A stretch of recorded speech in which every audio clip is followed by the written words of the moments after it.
Good afternoon, everyone. My name is Micah Dozler, and today will be our third roundtable chat. And joining me shortly will be Pastor Ron Dozler as we discuss a few topics that are pertinent to today as in our walks as Christians and just how things look like right now in regards to riots or elections or just other things that are going on in our culture and society. So those aren't the topics that we will be discussing today, but I made it.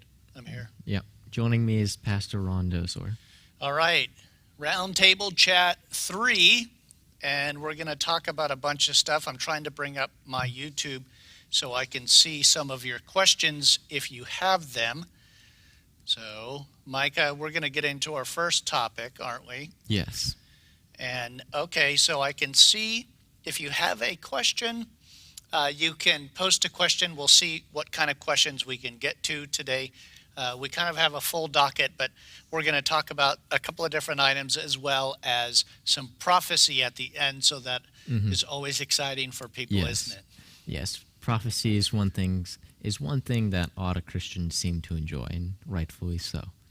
So as we get going here, your first topic today is, what is it today? It is Black Lives Matter as the organization, not the phrase. And I want to clarify, both Pastor John and myself, we call Black Lives Matter BLM Incorporated, just so it's easier to differentiate between the phrase and the organization. Because Black Lives Matter. Yes. And all lives matter, yes. But we disagree with the organization. Not in the sense that Black lives don't matter, because as Pastor Ron just said, they do. We believe all lives matter. But there are other things that this organization stands for that we don't necessarily agree with. And I thought, and so does Pastor Ron, that it would be informative to learn some things about our friends at Black Lives Matter, BLM Incorporated, for all intents and purposes. And because that's important, there are a lot of churches and a lot of people that have aligned themselves or standing behind a group of people that maybe they don't even know who they are standing behind or supporting, right? Yeah. This organization isn't as good as it would appear to be. And of course, you can see that recently reports have come out that 91% of riots have been caused and started by Black Lives Matter.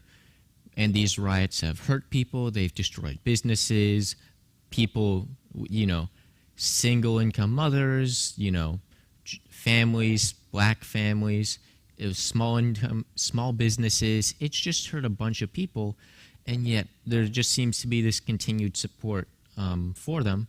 So I thought I would do my best to educate people a little bit more on who they are and what they stand for, but also who some of the co-founders, who their mentor is, which I think some of you will find very interesting. So let's just get into that. Because that's always important. I remember Gail Irwin saying that you should always go to the founder, right? You should go to the founder and find out what they believe, like be it Christ or Muhammad or Buddha, what do they stand for? Yeah. Does one advocate war and killing people, or does, like Jesus Christ, peace and freedom, and when you accept him, you have eternal life? So I think it's wonderful to go and see what's behind the founding of BLM Incorporated. So yes. So to begin, the two of the founders have openly said on video, and you can find it on YouTube, that they are trained Marxists. And so we'll get a little bit more into Marxism and communism and how that plays into the church, why the church shouldn't support somebody or a group of people that say they are Marxist. But something that more people should be aware about is two of the founders have said that a mentor of theirs, or their mentor, singular, just one mentor, is a woman named Joanne Debra Chesmard, and her most prominent alias is Assata Shakur. So for those of you who don't know who that woman is, she's on the FBI's most wanted terrorist list. So let's get into this a little. right off the bat, not good. No. So Assata Asada Shakura, or Joanne Debra Chesmard, as her alias, she is a wanted criminal for domestic terrorism. She is also, and here, let me read off, I'm on the FBI's page, let me read off some of her charges. She's found guilty of first-degree murder, assault and battery of a police officer, assault with dangerous weapon, assault with the intent to kill, illegal possession of a weapon and armed robbery. She was sentenced to life in prison on November 2nd, 1979, but she escaped from prison and has lived underground before being located in Cuba in 1984. She is thought to be currently still living in Cuba. So this woman is wanted for the murder of a police officer, first-degree robbery, escape from prison, and domestic terrorism, to name a few. And as I just said, two of the founders of BLM Incorporated have said that this woman is their mentor. I feel as though that should be a little alarming for people when their funds or their time is going towards a company in an organization who, to the founder's mentor, is a woman on the FBI's most wanted terrorist list. Right. So when we're supporting somebody, be it financially or even putting, a BLM stamp or a black box on our website or something, that we're supporting them. And if you really don't know what you're supporting, yeah, you have to know who you are supporting. And if you don't look into it, then people will say, "Oh, so you as a Christian are supporting this. I didn't know Christians supported that." And then now people can believe Christians support something that is not biblical. And that's the issue that kind of arises with some other things that they believe. The BLM Incorporated believes getting rid of the nuclear family. And the nuclear family is a man as the husband, a woman as the wife, and having children. They want to get rid of that. And we know that that is biblical, that there are two genders, a man and a woman, and only a man and a woman should be married. Nothing other than that should be the case. Now, we are not shaming or, we're still called to love everyone, regardless if they are in a different sin or not. Because we are all still sinners. We're all still fallen. So no one is perfect. We can't expect Christian behavior from non-Christians either. But as Christians, we shouldn't be supporting something that, is sinful, which is getting rid of the nuclear family, which would allow for, a man and a man, or a woman and a woman, or whatever other scenario there is. So there's a reason why that term nuclear family, it came out of the 1950s. So we came out of World War II. We vanquished the Japanese army, the German army. Prosperity happened. The 2.5 kids, mom and dad, and believing in America, that America is still great, having problems, and no one is ever saying, are we, Micah, that America is perfect. I happen to believe it's the best system going with all of its flaws, but no system is perfect, and no person is perfect. No president is perfect. No Speaker of the House is perfect. None of that is perfect. So we all have our failures, but this narrative that has begun that, well, if you're not perfect and you don't exactly believe that we believe, then we just go out and riot and loot and burn, is the narrative of BLM Incorporated, to reduce that which has been around for so long as a stable part of the American society. Yes. It's the Judeo-Christian value. And our nation was founded on that. Our laws pertain to that. And now it is, hey, let's try to get rid of that. And as we push ourselves closer into a world or a United States that wants to get away from that. By the way, John Adams said, and I know you know this from Benjamin Franklin too, this Constitution only works with a moral people. So when you get rid of the nuclear family, when you get rid of Christian values, when you have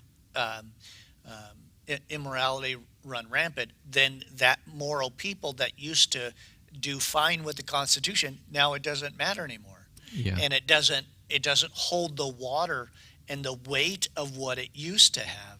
So naturally, well, we have to replace that. And you know what? Sadly, that makes sense because you're no longer a moral people. So we need to continue inside of the church to stand for what is right, what is biblical, what's godly, and not with the system of the world and bringing those things in. Micah, we were just a couple of weeks ago in the life of David, right, in Chronicles, and how David had brought the Ark of the Covenant back to Jerusalem, but he did it in a wrong way, right? Yes. He used the cart or the things of the world. And anytime we do that, we're sending the wrong message to the world, but we're allowing the worldly ways to come into. I was just going to say, influence, obviously, the church in a bad way, which then now we're offending everybody because of this, and social justice. Micah, give us a short definition of what social justice is versus justice. So justice, the traditional idea of justice is if somebody commits a crime by the nation's law or by God's law, and in America, our system of law is based off of the Bible for the most part. So when somebody breaks the law, well, then now they're held accountable to it. If I steal from a store, well, I'm held accountable to it. If I kill somebody or, whatever the instance is, if I break the law, I'm held accountable for it. Social justice says, okay, well, this person broke the law, but why did they break the law? And, well, because they had a reason to break the law, it's okay for them to break the law. They shouldn't be penalized, or they shouldn't, be sent to jail or have this done to them. Social justice is asking why they broke the law. Right. I mean, people are justifying. This is crazy to me. We have members of Congress condoning rioting and looting. I'm not talking about peaceful protests, and no one else is. They're condoning this behavior, and they're saying, well, they're justified in doing that because of that. Well, that's social justice. It's okay for you to do that because of this perception or this narrative that we have come up with that is systemic racism or something, or cops are hunting a certain group of people in the United States. I mean, again, we said this before. If you were living in a different country, you think it was open season. Yeah. Which it's not. No. So we got social justice that says why, but the Bible says with justice who. And that's what it's concerned about. Who did this? And we see that through the Old Testament and the New Testament. Who did that? Repent of that. Have the punishment if need be, the consequences of that action. But there are a lot of people that have been raised in a bad situation and yet come out of that, and they're not in that. Yeah. So I want to get a little more into BLM Incorporated just very quickly. One of their, aside from getting rid of the nuclear family, another idea that they have is to defund the police. And the reason for this is that the police are systemically racist, that they openly dislike black people and they target them because of that. That isn't the case. Now, I'm not saying that there aren't bad apples. There are bad apples in every field, whether it is medicine or law. And we talked about this recently. I think you did some research on how many people, and there are malpractice, right? Yeah. So there are doctors that, for one error or another, have not only harmed somebody but killed them, right? Yeah. But we also have doctors that simply just kill people intentionally, too. Yeah. And we've seen that in times past with nurses, and so we know that for a fact. Well, are we banning doctors and nurses because of that? No. In fact, in 2018, Johns Hopkins Hospital reported that, and this is the minimum number, that 250,000 people were killed from medical malpractices. And so that's more than COVID. Yeah, as it stands. And that was the minimum. Other reports were saying it could be upwards of 400,000. Because it's not really reported accurately. Yeah. And so why I'm bringing this, that number up is because, in 2018, 1,003 people were killed due to police shootings.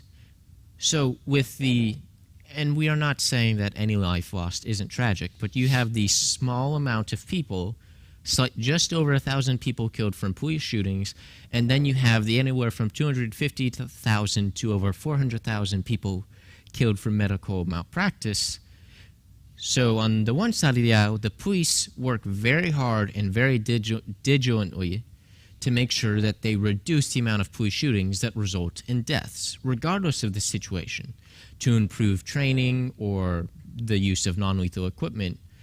And the media and everybody calls for the police to improve, but you have these hundreds of thousands of deaths from the medical field, and there's nothing. Defund the doctors. Yes, you don't hear that at all. No, we would ask that they would have better training. Yes, the same way that people ask for the police to have better training, and they should. But defunding them is not the way to go about it, because in the society we live in, if I want to train somebody to do a certain thing, money has to be involved. I can't send Pastor Ron to a seminary for a formal degree in biblical studies without paying the seminary to do so. I can't just expect, if I take his salary away, expect him to somehow come back with a degree. It's not realistic. So by defunding the police, they can't get the better training that people so desperately want them to have, even though and I don't want to call them malpractices, because in some instances, lethal force is the only option left to them, and that is not the police's fault. But the malpractices in the policing field is significantly smaller to malpractices of other fields. So this idea that we need to defund the police is unfair to them, because they risk their lives day in and day out. Whenever they put on that uniform, they know, I may not get to come home today. And they do that willingly, and in a lot of situations, they're underpaid as it is and undertrained, and they're still doing the best that they possibly can. So we need to get rid of this idea of defunding the police. We should fund them more, and maybe defund some other areas of government or private industry that don't need, as much money as they have currently. Yes. I was just looking something up.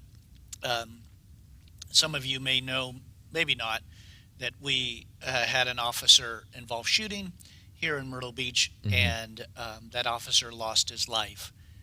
And what I find amazing, and I know that we watch Brandon Tatum, the Tatum Report on YouTube, and he is an ex-Tucson police officer who is black, by the way, and wonderful. Just a plug for his website, the Tatum Report, and his YouTube channel. But these officers are running into dangerous situations, not knowing what's going to be there, and then everyone wants to second guess them when they do that. Yeah. Afterwards, like you didn't do it right, and you really need to put yourself in the position of that officer.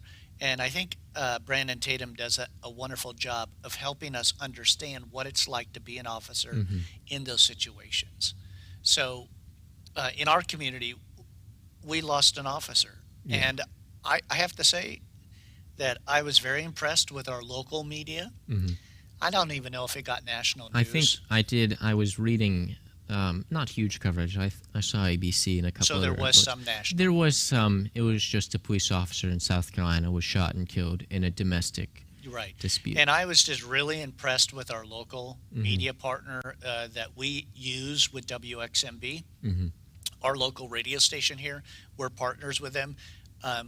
I was impressed with their respect and the way that they handled the whole story. Yeah.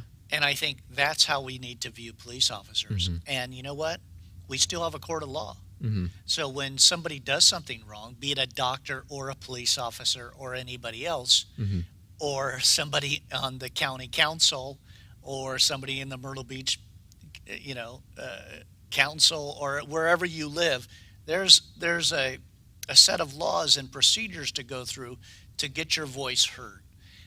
And I think that's the avenue of going down, and not second guessing these officers, because let the information come out.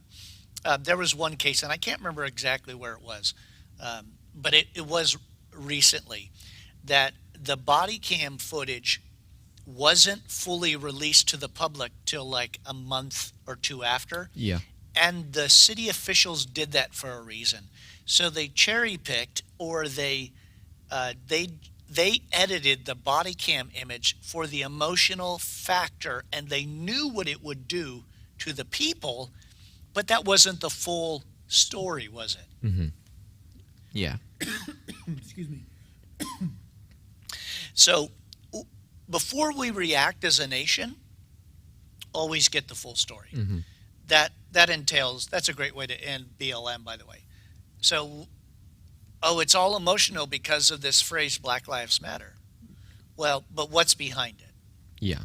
Before we go peacefully protesting, what are we really doing? Mm-hmm. So I think from a biblical perspective and a church perspective, we don't need to be supporting any of those causes out there that are for social justice, and just stand behind what is justice, which is God is true and he is just and he gives mercy and grace to those who call upon his name. Yeah. So where did you want to go next? So, something else that the two founders have said of BLM, and there are three of them. You can look it up and do some more research on your own. But they have said that they're trained Marxists. And so I don't think that they're traditional Marxists in the sense that a traditional Marxist, it's very similar to communism, because communism takes some of the basic beliefs of Marxism and modifies them to a certain degree. But Marxism is the idea that everybody works, but instead of giving to the government, it gives to the government, but not in the same way as a capitalist society, where then in a capitalist society, the worker works, he is paid for it, and whatever he produces further benefits the free market economy. Marxism is more the worker works, and everything contributes to the community, and the community benefits because of that. That's essentially traditional Marxism. Well, it kind of benefits it. Yes. Everything revolves around the state, not the individual. Yes. There is no individual. So if you had true absolute Marxism, theoretically it would work. But you don't have that, because in communist Marxist countries, Russia, China, Venezuela, Cuba, you always have an oligarchy or a dictatorship, so there is a rule of one or a rule of a few people who are in charge. And because of that, it's not true Marxism or communism, and the system fails because you have all these people working together for the sake of the community and for the state, and there's no individual. But then you have these select few individuals over here who are rich and wealthy, who eat well, who have fancy clothes and who have expensive houses and all that. So what we would say, we're going to use the word politician, Mm-hmm. even though there may not be politicians in those countries, but Yeah. they're politicians, right? Mm-hmm. So the politician enriches himself on the backs of the people. Yeah. We have a system today where you can go into Congress and come out of Congress a millionaire. Mm-hmm. How is that possible?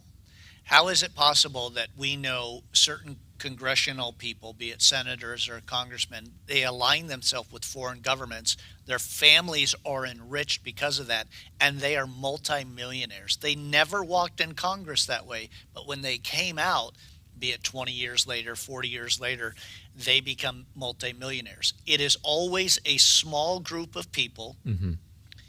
that benefit from the hardworking people, right? And then to them, the laws don't apply to them, right? So if something happens, it's not their fault. They were, the hairdresser set her up, right? Yeah. So you have one set of rules for the people and another set of rules for the proletariat, like what was in Russia. They benefit. They get all, their kids go to fancy colleges, their kids go to universities overseas, Mm-hmm. but then, the society as a whole has to stand in line for toilet paper. Yes. And so why I brought up Marxism and communism is because the church doesn't understand what would happen to them and what Marxism and communism advocate for. So, as I just said, explained kind of the basics of Marxism at its truest form, which is everybody works for the good of the community, and the community For the collective. for the collective good, and everybody benefits because of that. There's no individual. Same basic principle with communism, just slightly different. But when you have this, what does the church look like? Because the church advocates for individuality. As Christians, the Bible tells us we're all different. We all have special gifts, special talents. Not everybody is a pastor. Not everybody works in the sound booth. Some people, help in the back with the children. Some people help clean. So everybody has different gifts and talents. The church wants individuality because God loves us for who we are. He doesn't want a collective group of Christians who are all uniform, who are all wearing gray, who all look the same, who all talk the same. He doesn't want that. So what Marxism and communism do, to get that uniformity that they so desire, you have to remove the church. Because the church is the only thing that stands in the way of communism and socialism and Marxism. It is the only thing that pushes back. Yeah. Because if you still have the church, then you still have free thinkers, you have people who want to better themselves, who want to use their gifts for God. You see Christians who, not all Christians go to places of success, but sometimes God puts Christians in those positions for a reason.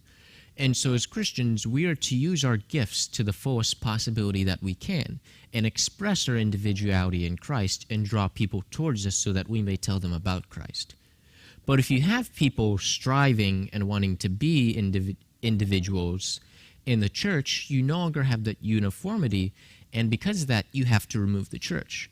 So in every communist nation, every Marxist nation, every socialist nation, every fascist nation, every anarchist nation that has ever existed, there are two things that they do first. First is, think of 1930s Germany, they get rid of the guns. Next, 1930s Germany, they get rid of the church or they have the church conform. Silenced, but essentially conform. It is no longer the church. And so when you get rid of the guns, the people can't fight back. And then you can get rid of the church because the people can't fight back. And now that the church is gone, the state can do whatever they want because there's no moral compass. Right. So when you the state becomes the moral compass. Yes. The state becomes the God. The state becomes religion. Yeah. It's all about the state. It's not about the individual anymore. Yes. So when BLM Incorporated is, when they say they are trained Marxist, a good Marxist will know you get rid of guns and you get rid of the church. Because if you have those two things, well, then you can't have true Marxism.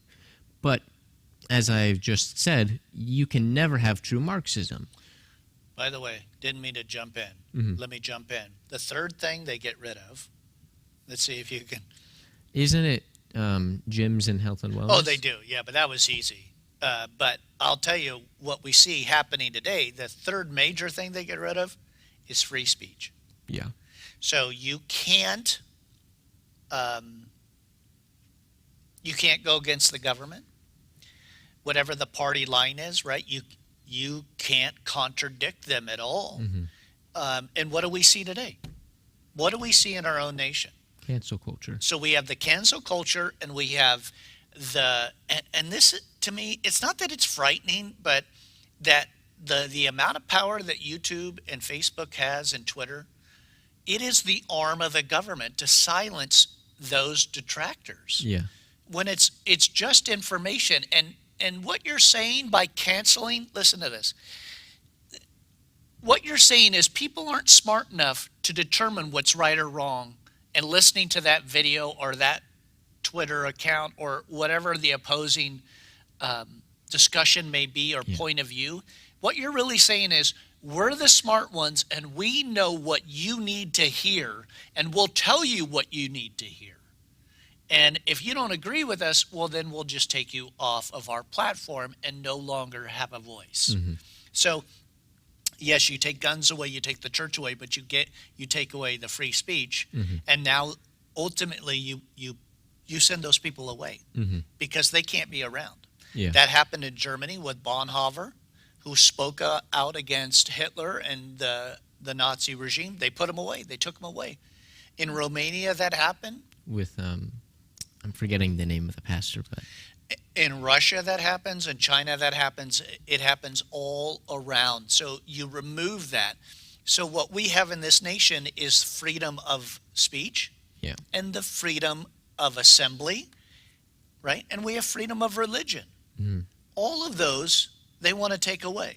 yes, But you can peacefully protest, or you can riot, and it's just fine. But as soon as you gather together with a voice that is against that argument, somehow you're vilified and you are canceled because you cannot. Every once in a while, we'll be watching a YouTube video, right? There's a lot of these young kids that go to college campuses, be it Charlie Yes. Kirk. And I love to watch these young people try to argue with Charlie Kirk or Candace Owens, and they're bringing these wonderful arguments, and they're bringing out facts, and to watch these kids get so mad, what do they tend to do? They tend to just yell and curse and walk away. They never want to hear the other position because they have been taught that their version is the correct version. yeah, Isn't that funny? it is. So that's what we see from the communist, socialist, Marxist. So why in the world would we want to go down that path inside of the church? And when you embrace that type of government, there will no longer be a church. You'll end up as China does with... Well, you won't have an effective church. Yes.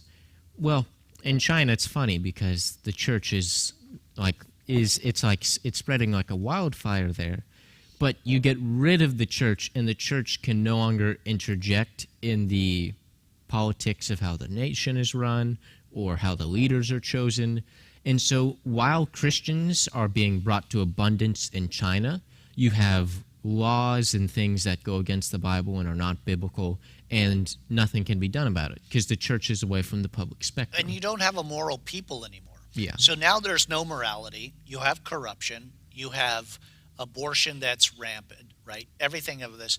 But your mom and I were talking about, I think she was listening to somebody on a podcast or YouTube, but it was interesting. They were talking to some people in China, and they said, you Americans, you're very funny because you listen to your media. We know our media is lying to us, and we know that it's the arm of the government. Yeah. And they said, nobody listens to the Chinese media. We just got banned in China. And the funny thing was how you Americans continue to listen to the mainstream media. And we know that there are good people in the media that are trying to do right. Yes. And that's how you and I get our news. Yeah. We listen to these people. We don't turn on the television network and get that. We get people that want to see truth. I'll tell you, I'm not going to plug them or name them right now, but there's just really good alternative news out there. And so it's just funny how that Chinese person said, how in the world do you guys still believe your media when we know it's the arm of the government or a propaganda machine?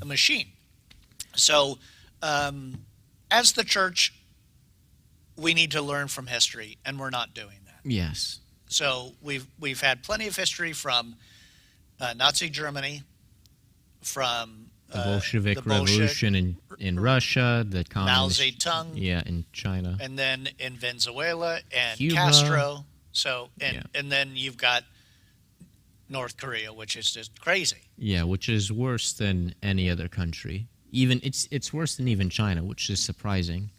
But that's the point of us bringing up this idea of communism, Marxism, fascism. These governments get rid of the church. And while, like I just said, in China, believers are being able to spread the news still, and it's catching like wildfire, and there are more believers being brought to Christ in China than there are in the United States. And Iran. And Iran as well. Very important. It takes away some effectiveness of the church. The church can no longer guide the society. It has to do it from the shadows. And so when you have that form of government, the church loses some of its effectiveness, and you lose souls for Christ. While you're still gaining a lot, you lose some other abilities that you have that could have helped you bring people to Christ as well. So that's why we bring up that's why we bring it up. The church needs to understand that advocating for these ideas is not good. It destroys countries. It ruins people's lives. It brings death and poverty and hunger. Nothing that Jesus wants. So when they tell us to be good neighbors, a good neighbor would say, okay, I don't want to advocate for this system that will put you in poverty and that would make you starve. Because what good does the gospel do to somebody if they're starving and they don't have food?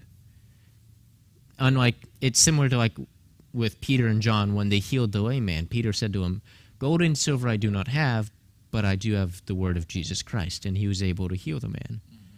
Unfortunately, we cannot heal people or generate food as Christ did. So if people are starving, it's hard for them to hear the gospel. So we need to not accept this idea that Marxism and communism is something the church should advocate for. It's not. It's ungodly, it's unbiblical, and with Marxism and communism, it gets rid of biblical ideas and just the aspects of Judeo-Christianity, which we stand for. So that's why we bring up the BLM Incorporated, so that you understand it's not something that we should advocate for. Black Lives Matter, just not the organization BLM Incorporated. We don't stand for them. Okay. Let's get out of that topic. Yes. And what is our next topic? You wanted to talk about prophecy? I couldn't even remember what our is that our second or third topic? No, this is our third topic. This is our third topic. Good. It's good to know that we're on the third topic. So what's been going on in the world lately? I mean, aside from COVID. I don't know, actually. You're going to have to answer your own question. Oh, I have to answer my own question. Yes. Well, there are things that are going on, and I think what happens a lot of times is that the enemy, of course, knows the truth and knows that eventually he has a little time left and really tries to distract us a lot from what's going on, right? Yeah. So there's been some progress going on in Israel, and the progress, and I just have to say, I don't know about you, Micah, but I am so thankful for Benjamin Netanyahu, Yes. the Prime Minister of Israel, and we thank God that he placed that man where he is Yes. to fulfill a purpose for his people, his Yeah. special people. And as a believer, we need to bless those who bless Israel, and God said, I'll curse those who curse Israel. you. So Israel, and you kind of have to look at this dynamics of the Middle East and view it through the Ezekiel 38 lens. And I'm just going to pull it up because I had it here. This event that goes on in the Middle East, and we're not sure where the timing is of that, and that's not really relevant. But what comes out of this is the 7-year tribulation, Yes. to which the church will be gone. The church will not stay here. But there is this Arab-Russia coalition that will come against Israel. And I'm not really going to get into a whole lot today, but there's been some recent teaching from other pastors I've heard that have really opened my eyes to a different way of looking at this. But if you look in Ezekiel 38 and you're looking at the countries that are attacking Israel, it was interesting to us because there were some countries that, not that they had a peace treaty with Israel, but we saw no reason for them to attack Israel. Like Turkey, for example. Yeah. Like, why in the world would Turkey be attacking Israel? Well, now we know that Erdogan has been pushing his people to more of an Islamic nation, something that Turkey hasn't necessarily been in that radical way. And so now we kind of see how they play out. But let me read to you from Ezekiel 38, verse 13. It said, Sheba, Dedan, and the merchants of Tarshish, and all their young lions will say, have you come to take plunder? And have you gathered your army to take booty, to carry away silver and gold, and take away livestock to the goods to take plunder? And the idea is there are these nations that say, hey, you guys are attacking Israel, and we don't think you should be doing that, but we're really not going to do anything about it. Yeah. We're just going to stay on the sidelines. And it's funny because Sheba and Dedan is Saudi Arabia. Mm-hmm. And those Arab nations who just, and there's still more nations signing treaties with Israel, Yeah. which tells us that they won't be participating in that fight. Yes. And you ask yourself, well, how in the world did you get to that? Because I'll tell you, you told me 2 or 3 years ago, 5 years ago, that Saudi Arabia and the Arab Emirate nations would sign a treaty. I couldn't have seen that happen. But because Iran and their kookiness, and Iran wanting to get nuclear weapons, all of a sudden you've got a nation like Saudi Arabia or the Emirates like, hey, we're standing alone. And the other reason, and I might add, and partly is the United States' fault. Are you ready for this? We are now the supplier of more oil than any other nation. We are now self-sufficient. Yeah. We don't have to rely on Middle East oil. We are self-reliant when it comes to energy, and that is so huge. And I know our current president worked so hard to get us self-reliant. Well, now, and especially during COVID, because of those prices dropping, Russia is affected, Saudi Arabia was affected, and we're not affected. I mean, we are and we aren't. Yeah, prices are dropped, but we still were able to maintain our output.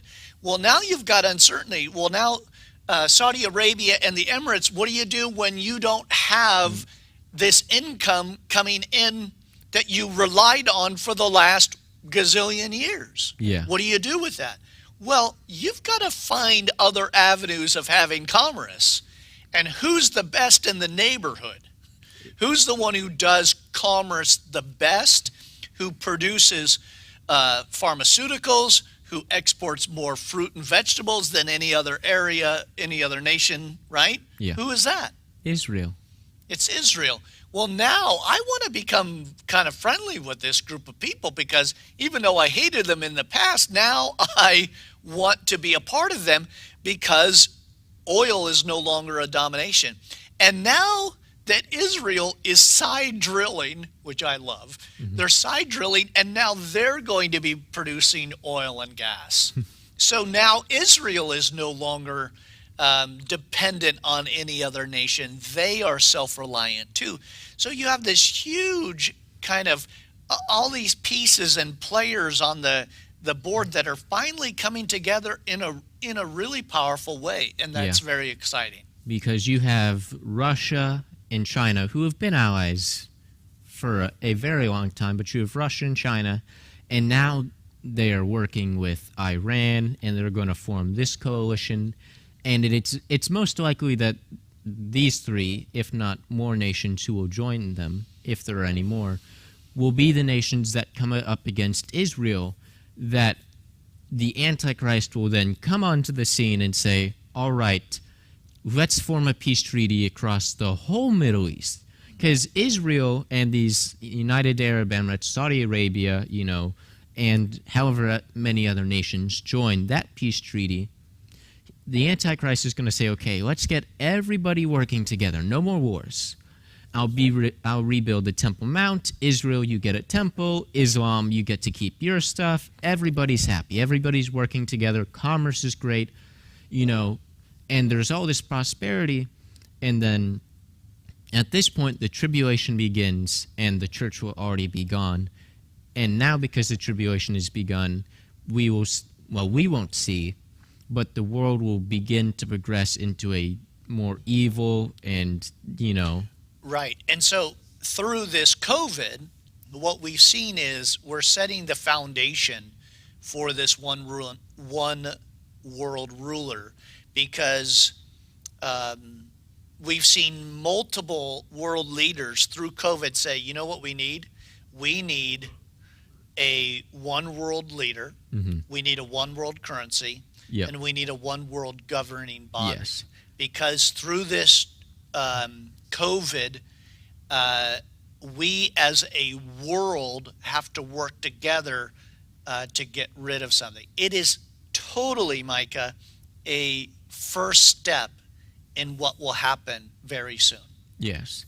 So all the things that we're seeing right now, and Pastor Ron made a great point about how COVID has moved the world to a place where they are now more willing, in the case of a disastering event, to come together in this one world government. Say, I don't know, 1 billion people disappearing from the face of the earth. That might be pretty convincing for them to go, all right, we've lost 1/7 of the world's population. I think we can all put aside our differences and come together as a one world government. And then all of a sudden, from the corner of the room, this gorgeous, charismatic, intelligent man appears on the scene, Antichrist. And we are seeing technologies getting ready for the mark of the beast. You have tattoos where they put tiny little microchips into the ink and they can tattoo it on you, and you can now use that as a wallet. You can go into your home with it. You can start your car with it. Yeah. Businesses, you can clock in with it. Certain businesses in the United States are already doing this. Mark of the beast technology is getting there. But think about this. So you want to know how ready we are? Mm-hmm. COVID has got people to wear masks even though they don't work. We went into that in a previous. Yes. We have posted on our Facebook, Micah, if you can smell smoke or smell anything in your mask, the mask isn't doing what? Yeah. It's not filtering out the virus. Because the virus is smaller than smoke particles. Thank you. So we're gearing people up to like, oh, well then I guess I have to wear my mask. You know what I think is interesting? That people now are so used to somebody taking a remote thermometer and putting it at their forehead. Yeah. The Bible says part of the mark will either be on your right hand or on your forehead. Mm-hmm. And so this bioluminescent technology, which is no longer a chip, it used to be that it was a chip. We thought it was going to be implanted into the skin, right? Yeah. And then, by the way, and we used to think, it's kind of changed that. We used to think, okay, well, something's going to leach into there because part of the plague that is in the tribulation towards the people who have the mark, we thought it might be poisoning them system and then cause these sores. Well, but now it's bioluminescence. We were just talking about tattooing and how tattooing, the actual tattooing for some people, not all, and I don't want to even get into that today, hurts their body physically. Yeah. So we're ready for somebody to scan your forehead. Yeah. We're ready to say, well, you have to wear this mask because it's in the greater good. Mm-hmm. You have to take this mark because it's in the greater good. We literally, we don't like to use that word, but we're literally standing at the very door of the tribulation. Yeah. And so many people don't even know what's going on. And there's like Pastor Rana said, we are ready. The mark of the beast technology can be implemented easily now. I mean, they're still working on it. They're still improving it because they think that it will add to society. And if it weren't for Revelation telling us that this thing would ultimately be bad, I'd say, it's a good technology. It would be useful. The same goes for a one world currency. The technology behind that, it's really fascinating. We're not going to discuss it too much. It's called blockchain. It's the underlying technology of e-currency, Bitcoin, Ethereum. Those currencies, it would be very easy for somebody to say, okay, let's use electronic currency that now corresponds with your wrist or your forehead, and blockchain and Bitcoin sets that all up real nice. So we're seeing one world currency can become a reality within a few years. One world government can easily become a reality. Like I said, if 1 billion people disappear, that's a disaster on a magnitude nobody's ever seen before. And what are they going to tell them? Stay at home. Stay at home order until this pandemic is fixed. And the only ones to fix it, Micah, are the smart ones. And the smart ones take orders from, guess who? The Antichrist. I'm not saying today's scientists. That's right. He's not saying that all people in government are taking, but some. And they are unwillingly being used by the enemy. Yeah. And so we're just seeing this all transpire. And I would just like to end with this today, Micah, is that this stage is being set more in 2020 than I've ever seen. You know, when Barack Obama was President Yes. Barack Obama, I want to give him respect because Yes. it's respect for the He office. was our president, yes. We saw in him somebody that I don't think the world has seen. Very charismatic, can deliver a speech, wow a crowd. Yeah. And it's like, and people are like, well, they see the Antichrist. No, but he's showing us what can happen to somebody that knows how to do that. Yeah. So we see that, and now we see COVID, and we see all of these steps that are all lining up. The world is not falling out of place. The world falling. is falling into place. So all of these things that are going on is simply just setting it up. And it's funny, 2020 has really, I mean, a lot of these technologies have been working on for years, like blockchain, e-currency, you know, the bioluminescent tattoos and other things of that. But what has really just pushed us even further is that everybody is ready, if it's for the safety and well-nature Right. of the collective, to do whatever the government says. And if every government says, we are going to disband borders, get rid of nations, we're going to become one nation, one language, one currency, one leader, they'll be ready to do it. So it's just... And I find it interesting how they do this, because we live in a cancel culture and we live in a shaming culture. And I think it's interesting, how about you? But I see this, that if you don't do it, if you don't wear the mask, if you don't do this, or you happen to disagree with the government, or you bring up another scientist, I'm like, I'm so tired of hearing all scientists believe. No, they don't. Not all scientists believe in what, how bad COVID was, or the mask. I don't even want to get into it. But in the Spanish flu, they proved that masks didn't work. In 2003 or 2004, a study came out, proved that masks don't work. And yet we are building and getting people so ready that when the church is gone and pulled out of the way, they say stay-at-home order, and then we'll get back to you with further information. And now we push faster than anything the world does into this system.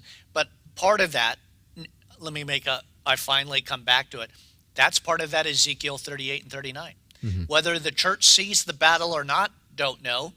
I know that there are some pastors that are teaching that it very well could be that we do see that battle, God intervenes, and the church is still around for a little bit until that Antichrist comes to the stage. Yeah. I don't know where it is. I mean, as a pastor and a teacher teaching prophecy for 25 years, you know, different prophecies through the Bible, a lot of what I used to believe is all gone. Not that it's just the different players have moved around the board, and technologies have changed so much that right now we're ready for it. And I would just say as we close, if you don't know Jesus Christ as your Lord and Savior, this is the opportunity to accept him, because as we learned today in our section of Scripture with Lazarus and the rich man, you will feel the torment and the pain of the choice that you made to reject God. And God gives you the opportunity, doesn't he, Micah? And I'm going to leave the stage and let you close out and give them information how they can find us and all of that. So the Lord bless you, and we'll see you next time on our Roundtable Chat. Micah, finish it for us. All right. So thank you for joining us once again. Myself, Micah Dozler, and my father, Pastor Ron Dozler. So you can find us at our YouTube channel, which is Calvary Chapel, Myrtle Beach. You can find us on our website at calvarychapelmyrtlebeach.com. We have an Instagram, Calvary Chapel Myrtle Beach, and a Facebook, once again, Calvary Chapel Myrtle Beach. You can find us on all these avenues. We would love to pray with you, get you saved, give you a Bible, set you in the right direction. So if any of you who are listening or watching would like to get into contact with us, use our website. It'd be the best way to reach us, but we will continue to do these round chats as long as you guys are interested, as long as we're able to research and find topics to educate you on.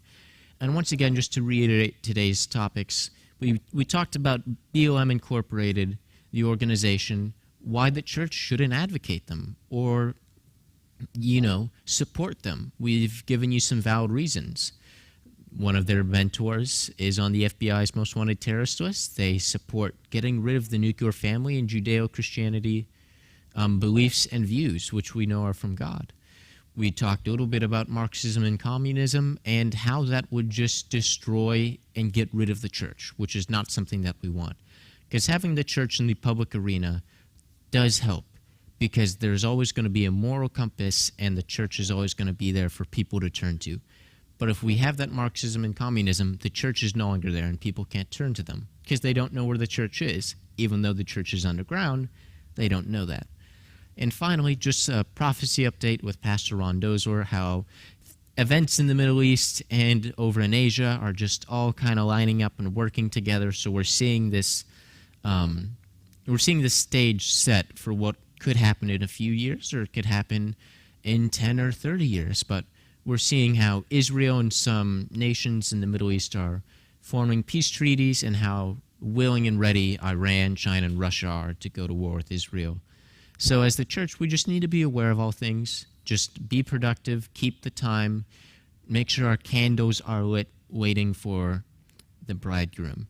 So until our next roundtable chat, or until you join us on Wednesday night or Sunday services, I pray that you have a blessed week. Signing out, this is Micah Dozler from Calvary Chapel, Myrtle Beach.